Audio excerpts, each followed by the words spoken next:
Having destruction as the identity of a game series can be very appealing to many gamers, and Just Cause was just that. It established a fanbase of maniacs who just want to go Muslim style on a world. The first 3 entries in the series were widely praised, but the 4th one wasn't, which was surprising because despite its flaws, it was still a solid game to play.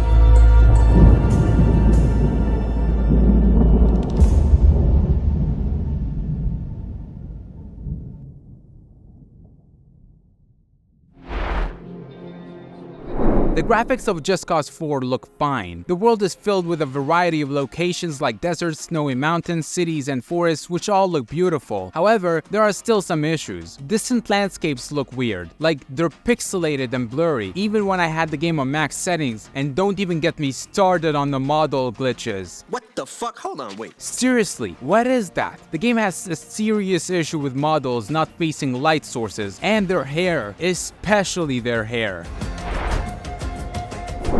Now, the gameplay can be completely judged depending on who's playing the game. Longtime players of the series will say that the game is bad because it doesn't have anything new to offer, and that is completely true. Any new features in the game weren't added because the series needed them, it's because the developers just wanted to add anything to say, hey, we got new features. But if you haven't played Just Cause before and you started with the 4th one, honestly, you'll enjoy it because, well, the game is actually enjoyable. There is something unique about the gameplay. The traversal is nice, grappling and flying mechanics are very responsive and easy to use, and driving is arcadey and fun. As for the combat, you'll be moving around a lot, because if you don't, then you'll have a hard time, and that's okay, because flying around blends so well with the combat and it's so easy to handle. Now, it's time to talk about the thing that defines the series.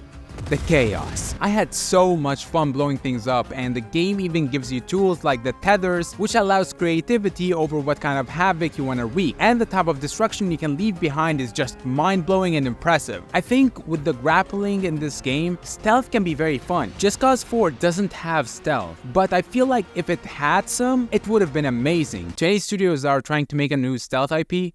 Take notes. I said that the game is fun, but it can be a bit of a drag. First, you have to unlock story missions, and the way you do it is annoying. You have to unlock the region where the mission will be taking place, and in order to do that, you have to either create so much chaos to grow your army or do a side mission, and it doesn't end there. In order to liberate a region, you have to liberate the ones adjacent to it, and sometimes story missions are locked even though they're in a liberated region and won't unlock until you unlock a region that is 500 million miles away! Damn! Anyways, the game drags itself way too much, but the story missions themselves are fun as hell. As for the weather elements, I mean the whole game revolves around them, but they feel more like a feature and don't affect the gameplay much. To put it simply, I have complaints about the game, but my main one is that side missions are mandatory for the progression of the story.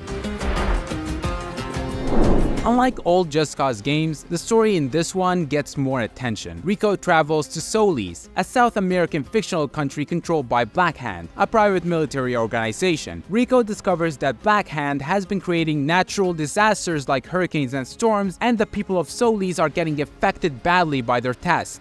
So he teams up with Mira and creates an army to fight the Black Hand. I had fun playing Just Cause 4. The game has flaws, sure, but not enough to be labeled as the worst in the series, and for that, it deserves a 7.9 out of 10.